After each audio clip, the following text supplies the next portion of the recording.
Hello friends, good morning. এখন বাজে ঠিক ভোর 5:30 পৌনে 6টা। আর আজ হলো মঙ্গলবার। আমি আমার ব্লগটা এখান থেকে শুরু করছি, দেখতে থাকো। তো দেখো, ভোরবেলা উঠে বাসি কাজগুলো সেরে নিচ্ছি। আর বাইরে না প্রচণ্ড ঠান্ডা জানো তো, আর তেমন হাওয়াও দিচ্ছে দেখছি। কালকে অতটা হাওয়া ছিল না, কিন্তু আজকে দেখছি ভোরবেলা উঠে যেমন হাওয়া তেমন ঠান্ডা। তো দেখো, রান্নাঘরের কাজগুলো, বাসি কাজগুলো আমার কমপ্লিট হয়ে গেছে। তারপরে নিচে চলে এসেছি। নিচে এসে উঠানটাকে ধুয়ে দেব স্নান করার আগে। আজকেও বোঝা যাচ্ছে না রোদ দেবে কি দেবে না, জানো তো। আকাশ দেখাচ্ছে, কখনো দেখাচ্ছে পরিষ্কার, আবার মাঝে মধ্যে ঘোলাটে হয়ে আসছে, আর তেমন হাওয়াও দিচ্ছে বললাম তো। তারপরে দেখো, স্নান করে নিয়েছি। উঠোন দিয়ে স্নান করে ছাদে চলে এসেছি। কটা জামা কাপড়, বাসি জামা কাপড় ধুয়ে দিয়েছি মেলতে। আর আজকেও না কটা ফুল ফুটেছিল, ফুল নিয়ে চলে গেলাম মন্দিরে। তারপরে দেখো, মন্দির থেকে চলে এসেছি। মন্দিরের কাজ সেরে এসে দেখো এই ঘরের বাসি বিছানাটা তুলে নিচ্ছে। আর তোমাদের দাদা জানো তো উঠছে, এই দুদিন ধরে উঠছে। উঠে আমি তো আগে উঠি, তারপরে তোমাদের দাদা উঠে ওই লেপটাকে আর বালিশগুলোকে কোনো রকমে এক জায়গায় করে রাখে। তারপরে দেখো, আমি এই ঘরের বিছানাটা তুলে নিচ্ছি, আর মেয়ে ওদিকে ঘুমাচ্ছে। তারপরে দেখো, রান্নাঘরে চলে এসেছি রান্না করতে। আর আজকে করব, তোমাদের দাদা কালকে রাত্রেবেলা মেয়ে চিকেন খাবো করছিল, কালকে রাত্রেবেলা নিয়ে এসছে চিকেন। সেই চিকেন রান্না করব। আর তোমাদের দাদা তো চিকেন খায় না, ওই একটু রুই মাছ আছে, রুই মাছের ঝাল মতো করে দেব সর্ষে আর পোস্ত দিয়ে। তো দেখো, আমার রান্না কমপ্লিট হয়ে গেছে। চিকেন করেছি, আর লাউ দিয়ে ডাল ছিল কালকের, গরম করে নিয়েছি। আর তোমাদের দাদার একটু মাছের ঝাল করে দিয়েছি, আর একটু পাঁপড় ভাজা করেছি। আর ওদিকে মিঠু চলে এসেছিলো কাজ করতে, মিঠু কাজ করে চলে গেছে।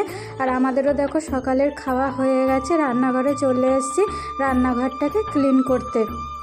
আর জল কি বলবো তোমাদের, এত পরিমাণে ঠান্ডা না, জলে হাত দেওয়া যাচ্ছে না। জলে হাত দিয়ে কাজ করার পরে এত যে ঠান্ডা লাগছে কি বলবো। তো দেখো, রান্নাঘরের বাসনগুলো দেখেছো আজকে কত বেরিয়েছে বাসন, প্রায় ডবল বেরিয়েছে বাসন। যতটা না বেরোয় তার থেকে বেশি বেরিয়েছে বাসন আজকে। তারপরে দেখো, রান্নাঘরের কাজ আমার কমপ্লিট হয়ে গেছে। তারপরে ডাইনিং টেবিলটাকে মুছে নিয়েছি, নিয়ে দেখো ছাদে চলে এসেছি গাছগুলোকে জল দিতে প্রত্যেক দিনের মতো। আর এই যে দেখছো গাছপালাগুলো কেমন নড়ছে, জামা কাপড়গুলো মেলা রয়েছে, নড়ছে কেমন হাওয়া দিচ্ছে, রোদের কিন্তু তেমন তেজ নেই। তারপরে দেখো গাছে জল দিয়ে আমার হয়ে গেছে। আর এদিকে দেখো, মেয়ে টিভি দেখছে। মেয়ের এখনও স্নান হয়নি। মেয়ে দেখো ভাত খেয়ে, সকালের খাবার খেয়ে কম্বল মুড়ি দিয়ে টিভি দেখছে। আর আমি আর তোমাদের দাদা দেখো রোদ্দুরে একটু বসে রয়েছি। রোদ্দুরে বসেই দেখো এই ঘরটাকে ক্লিন করে নিচ্ছে। আমার মেয়েকে জানো তো বলি, এত ঠান্ডার মধ্যে টিভি দেখবি না, একটুখানি রোদ পুইয়ে নে, গায়ে রোদ লাগিয়ে নেও, তা না, ও সেই শীতের মধ্যে ঘরের মধ্যে বসে বসে কম্বল গায়ে দিয়ে টিভি দেখবে। ওর শীত করে না, বলে রোদ পোয়াবো না, টিভি দেখার এত নেশা। তারপরে দেখো, ওই ঘরটাকে গুছিয়ে এসে এই যে এই জানলাগুলো দেখেছো, জানলার পাল্লাগুলো একটু ধুলো জমেছিল, সেগুলো একটু ঝাড়া পোছা করে নিলাম। তারপরে দেখো, দুপুর এখন 1:30 মতন বাজে। আমি আর আমার মেয়ে দেখো দুপুরবেলা খেয়ে নিচ্ছি। খেয়ে নিয়ে দেখো রোদ্দুরে বসেই আজকে খেয়েছি, প্রচণ্ড ঠান্ডা তো। তারপরে দেখো বিকেলবেলার কাজগুলো করে নিচ্ছে। তোমাদের দাদা আজকে আসতে একটু দেরি হবে, ওই জন্য দেখো ঘর ঝাড় দিয়ে জল তুলে ওপর থেকে জামা কাপড়গুলো তুলে নিয়ে এসে ভাঁজ করে রাখছে। আর তোমাদের দাদা দেখো চলে এসছে, তখন 3টে মতন বাজে, দুপুরের খাবার খেয়ে নিচ্ছে। আর তারপরে দেখো সন্ধেবেলা সন্ধ্যা দিতে চলে এসছি।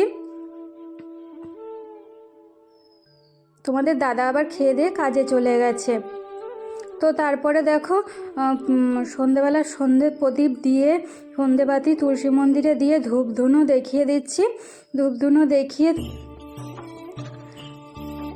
একটু ঠাকুরের নাম জপ করে নিলাম, নিয়ে তারপরে প্রসাদ লাগিয়ে আরতি করে নিলাম, প্রত্যেক দিন যেমন করে থাকি। তোমরা যারা যারা আমাকে ফলো করো তারা তো জানোই সন্ধেবেলা কী কী কাজ আমার থাকে মন্দিরের। তো তারপরে দেখো পুজো আমার কমপ্লিট হয়ে গেছে। এবার প্রভুকে বিছনা করিয়ে দিচ্ছি, বিছনা করিয়ে আমার মন্দিরটাকে বন্ধ করে দিচ্ছি। পুজো কমপ্লিট হয়ে গেছে। আর আজকে জানো তো মেয়ে বলছিল ফুচকা খাবো, ওই জন্য তোমাদের দাদা মেয়ের জন্য ফুচকা নিয়ে এসছে। আর আমিও না ফুচকা আর খাইনি, একটু কফি বানিয়ে খেয়ে নিলাম। তো দেখো কফি বানিয়ে খাচ্ছে, আর মেয়ে দেখো তোমাদের দাদা ফুচকা নিয়ে এসছে, সেই ফুচকাটাই খাচ্ছে। তো আমার ব্লগটা এই পর্যন্তই। যদি ভালো লেগে থাকে লাইক কমেন্ট শেয়ার করবে। টাটা।